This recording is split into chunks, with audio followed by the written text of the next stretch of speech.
Because if you can master yourself in the small trials, you will be ready for the great ones. Small trials sharpen us daily, but sometimes life does not bring pebbles in the shoe. It brings earthquakes, a loss that cuts deep, a betrayal that shatters trust, a disaster that changes everything. These are the moments that shake foundations, and yet it is in these moments that character shines brightest. Seneca compared adversity to a furnace. Fire is the test of gold, adversity of strong men.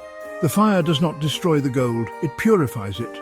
So too, great hardship does not merely hurt us, it reveals us. It shows whether our virtue was skin deep or forged into the marrow of our being.